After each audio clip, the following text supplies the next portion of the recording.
Hey Hodies, welcome to my channel. My name is hautemesstom, and thank you so much for clicking on this video. Today, I call to order our first ever minimal sass. What I hope to do in this video today is to talk about the conversations about a new release that I think can't wait until next week.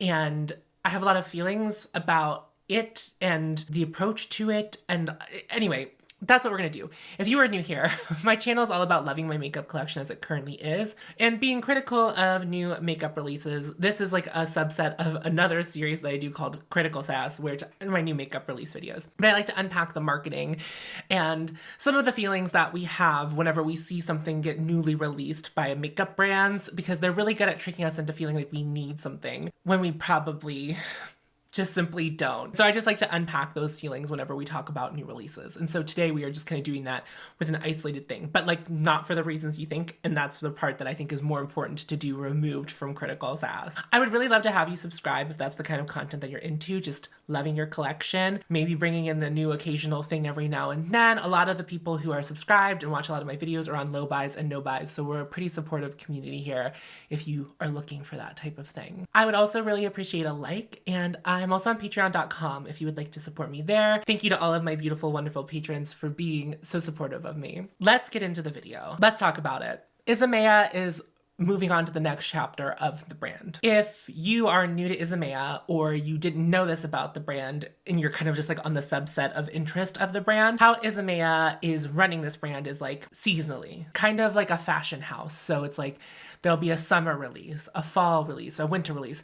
That's not really how it's panned out so far. This particular collection went from June until November. So Isamaya a couple days ago posted like that it was the end of the industrial era, which is the one that she launched the brand with. So I think if you are just kind of a general consumer and you haven't sought out any information about the brand, I was listening to a podcast that she was a guest on called Fat Mascara, and that is where I heard her talk about this way of releasing. So like her philosophy was like she couldn't see her brand ever having something be permanent and be like a legacy product that just exists for years and years and years. So there's gonna be these cycles of different types of releases and things like that. Now when I heard that for the first time, I thought, oh, so that's like really cool because there's gonna be some collections that I might be really into, but some collections that aren't for me. But what that means is that if it's not for me, it might be good for someone else. I was really into the idea of Isamaya's brand whenever she released it because she went all in. And I would argue again with the new collection, which I will have to look up the name of here momentarily. She also went all in with that collection. And I do want to talk about that collection and kind of like break down my feelings about that collection. But before we jump into that, I just want to talk about everyone's favorite thing that I talk about. And like, I am very anti-fandom when it comes to brands, because if you become a fan of a brand, you start tricking yourself into thinking that you need to buy everything from a brand to be a fan of the brand,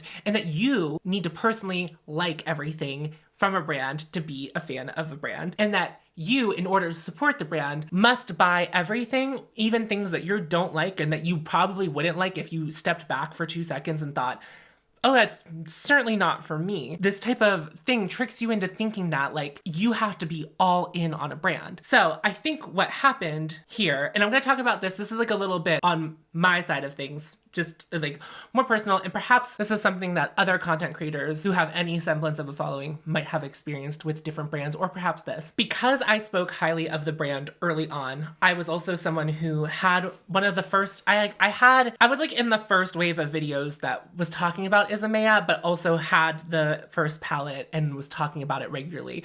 Basically, like a big bulk of my July content was me using the Isamaya palette regularly so that I could tell people about it and talk about my experience with it. Those videos did really well for me, so it was like worth my time to invest in the industrial collection and the things that I wanted from it. But what that doesn't mean is that like I'm all in on Isamaya. I was really all in on that collection. So I knew that like I might not be interested in the next thing, but I also had this feeling whenever I saw the end of the industrial era, I thought I had this instinctual feeling that I was like, well, I don't think I'm gonna care for this next one, because it makes sense for the brand to swing from one way to another. So we went with these really dark, really intense, grungy, different types of formulas, etc. of the industrial collection. And And then now we have swung really the other way, which I think that's smart, because anyone you miss with the first one, you might catch in the second one. And I think that's okay. I think that's completely valid. But I did see a lot of people kind of like turning to me or sending me or like tagging me in the new stuff and kind of like really wanting to know my opinion. What I'm about to say in the video, I think might come across ungrateful, and that's not what I meant by it. I love when you tag me in things, and I love when you want to know how I feel about things, and I love that you sometimes point me in the direction of things that I may not hear about or like catch myself. So I really, really appreciate when you tag me in things.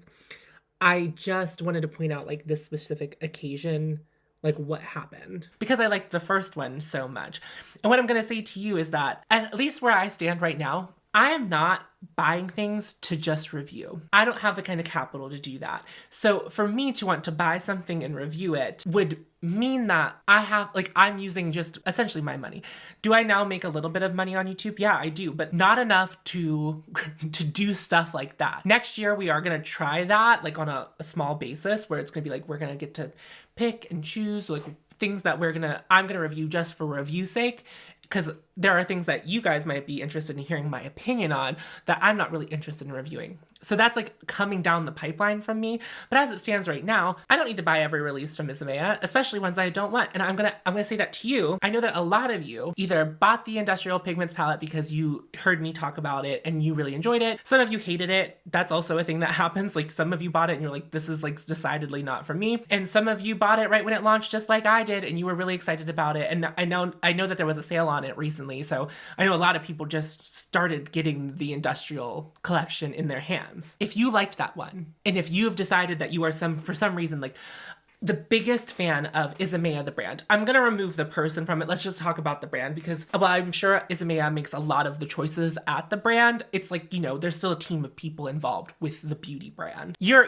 invested, right? You feel like you've invested your money and you're like rooting for this brand because they did something that you really, really liked. And I don't know how many people are feeling let down. I have seen people really reading this brand to filth, and I'm gonna make some arguments for and against this next release later on in this video. But ultimately, we are allowed. Here's the thing. I don't want to suck out the excitement or the joy of seeing a new release, right? Or because it's also really fun to like shit on makeup and shit on brands and like shit on the choices that they've decided to make. I'm gonna try to offer this up to you as gently as possible. And this is something that I've had to do a lot of work realizing over time, is that it's just makeup. This brand didn't fail you by making something completely different. This brand did you well by making their last collection. And you don't need to love the next collection. And so this collection being released does not mean you have to write off Isamaya or whatever. Like, that's not what you have to do. You can still be a fan of the brand and just be like, this simply wasn't for me. Like, maybe they'll catch me on the next one, which is great. Isamaya is not a cheap brand. It's an expensive brand, actually. I would say keep your excitement for Isamaya, because in 3 months down the line, whatever this is going to go away, and there's going to be like a new thing for us to look at, which I think is far more exciting than brands who are just doing the same thing all the time. So I still think Isamaya is an exciting brand. I'm still a fan of the brand, but I'm not going to get my emotions tied up in it in such a way where I feel disappointed, unless Isamaya does something disappointing and she's the face of the brand, and then that would be disappointing to me. But as far as the makeup goes, it's like, I think that this brand in general is designed to make big swings. I hope I made that point clear, where it's just like, we are allowed to enjoy this brand, but like, let's not get too invested in it. You can invest your money in it when you want to buy something from it, but don't get your emotions invested. This brand, like, no brand is worth you getting your feelings hurt over. And I would also say, like, moving forward, while I love giving my opinion on it, I think the correlation was that you were like, Tom has strong feelings about this first thing. I'm really curious about what Tom's feelings are on this new thing. But like, you don't need me to help you make your opinion on that. You absolutely can make your opinion on whether the new thing sucks. And perhaps I think that. Let's get into it. This is the Wild Star collection.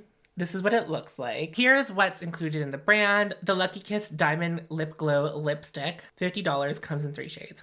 The Spur Stick Suede Lip Liner comes in the same 3 shades as the lipsticks. The Dazzle Up Highlighter, which is $42 in the shade Sun Chaser. The Lash Lasso Lash Wrap Mascara. I think that was a typo. And then the Wild Star Pressed Pigments palette. I think first and foremost, let's talk about it. It's tacky. It is. But here's a little bit of a reality check for those of you who bought the first collection and maybe didn't think it was tacky, but it was tacky too. It is tacky. Isamaya is presenting these concepts to us the most over-the-top way. That is both exciting and nervous-making, because while I really loved the tackiness of the industrial side of things, this tackiness reads bad to me, but that is just my personal taste.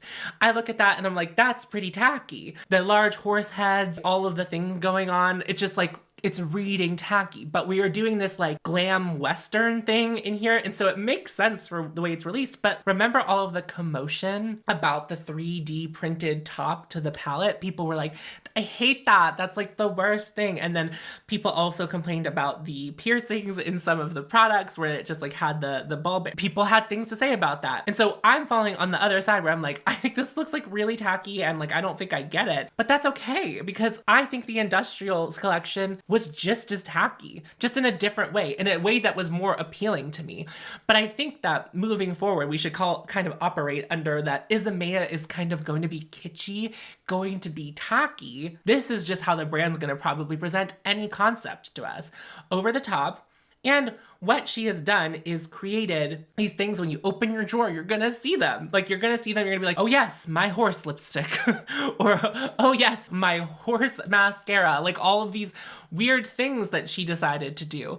So that's my first hot take upon looking at this. It's tacky, but I also think that the previous collection was tacky. And so I don't think anything's inconsistent there. Let's break down the makeup. The lipsticks are the kind of lipsticks that have like the glitter in it. And that's like not my fantasy. And I know many of you don't like that too, because any time they get brought up when I'm talking about new releases, all of us are generally disinterested in it. So I think that's a swing and a miss. Like, those aren't for me, but these brands must make money on them, because every luxury brand every year releases stuff just like this.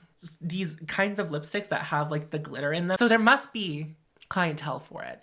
Not only that, let us not forget that Isamaya has worked with Tom Ford and Byredo, and like those are all luxury brands that probably have made stuff like this. She probably has a lot of knowledge about like the kind of makeup that will and won't sell. And I do think she's also taking these big swings, because I think she is trying to make some makeup that feels just like different from the rest of the makeup industry. These colors could be more interesting, but like it goes with this Western theme. So like, I'm not gonna complain about it, but also I would never buy this. I would never buy this. Put it in a more sleek packaging. It's like the product itself is kind of tacky. It's like tacky.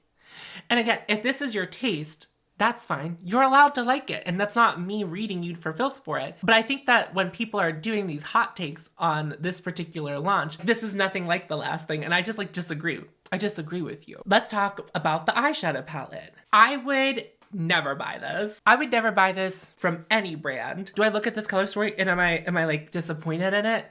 Yes, but it's like a relief that I don't want this, because here's my Isamaya palette. It's like in my top drawer. I pull this out all the time. Even if I'm just using a shade from it or 2 shades from it, or using the whole thing, or just to open to look at it. Like, I'm always constantly thinking about this. Here this is. If you are new to my makeup channel, if you clicked on this because you were interested in hearing someone's thought about this new collection, this is like an ideal color story for me.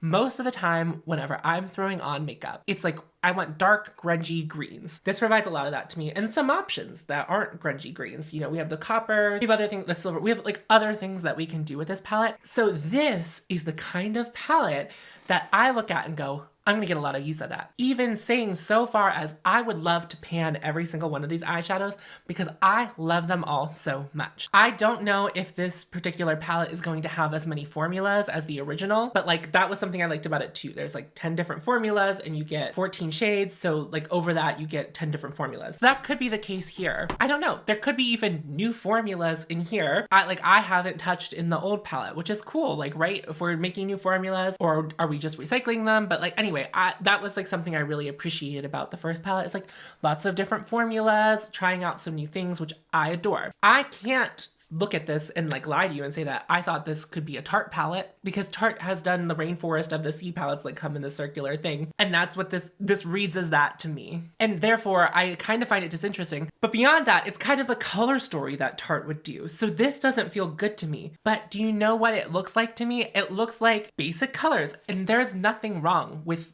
wanting an intuitive eyeshadow palette. But the kind of makeup that I am mostly interested, of course I love easy stuff. I've talked a lot about like being very into one and done eyeshadows recently, and that's still the case. But to make me want to throw my money at a thing, it can't be this. I can do this many, many times over in my collection. This is not something that I find particularly useful or anything like that. And while I might like the formulas because I like the formulas from the first one, a new formula isn't really enough to get me there. But what I will also say, counterintuitively, kind of contradictively, I bought the new Makeup by Mario palette, which is also equally as boring. This one did a better job enticing me, but because this one just looks like every other thing on the market. But there are people who aren't like me and that aren't like us, who are really interested in challenges, like in palettes that will challenge us. What's really good about this palette for Isamaya is that it's now kind of swinging the other way, and perhaps getting people who would be interested in this color story, that were afraid of the other color story, that aren't interested in only buying new makeup that feels challenging, or like color stories that are very interesting and unique. This opens up Isamaya's business to this. We've kind of had the same conversation about Pat McGrath recently, and I've talked about my relationship to Pat McGrath, and what I'm hoping for you and what I'm hoping for me is to like nip that kind of behavior in the butt. We're not standing a brand anymore, because that just leads to disappointment, which I feel like a lot of people are disappointed by this eyeshadow palette. But to me, it's a smart business move, and I have this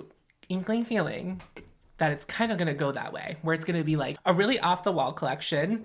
And I think that that industrial stuff really caught people's attention because it was really different and it was like really well thought out. And I don't even think that this isn't well thought out, but like here's a color story that's a little bit easier, a little bit more like user friendly, and I think that's perfectly reasonable. I hope that Isamaya in the future kind of swings back around and does something more artistry leaning that feels more artistic, like we did with the industrial, but like I'm perfectly okay with this release existing. So I think that wraps up my thoughts. I hope that made sense to you. I hope you understand where I'm coming from. So no, I'm not interested in this release, but that's okay. You know whose feelings are not going to be hurt that like I'm not personally invested in this? Isamaya. The brand Isamaya. It's like, you know what, gal, you got me last time, but you did not get me this time, but I'm curious to see what you're going to do in the future. And I think that keeping that calm curiosity about the future of a brand that we appreciate is like better than like really building up anticipation. And it's all marketing. The reason that we felt that way, the reason that whenever we saw the end of the industrial pigments collection, the industrial collection, because of the way it was presented to us, Isamaya is doing a great job with imagery and social media. And the way that the new one was presented to us, people saw spurs and they were like really excited about it. So like, I get it. That feeling's there and you're like, oh my God, I can't wait to see it. But it's just like, at the end of the day, babes, it's just makeup. They might deserve your money sometimes, but they don't deserve all of that from you because you just... Okay? I'm just saying, proceed with caution. If you are new to my channel and you enjoyed today's video, I would love to have you subscribe. Make sure you like this video before you leave it. And I'm also on patreon.com again if you'd like to support me there. 2 additional videos every month for every level of patron. It's just kind of like a give if you want to, but no harm, no foul if you don't want to be a patron. I'm just so happy that you're here and watching my videos, and that means the most to me. I will see you all in my next video. Remember to follow your haute and you will find me. Bye-bye. The red.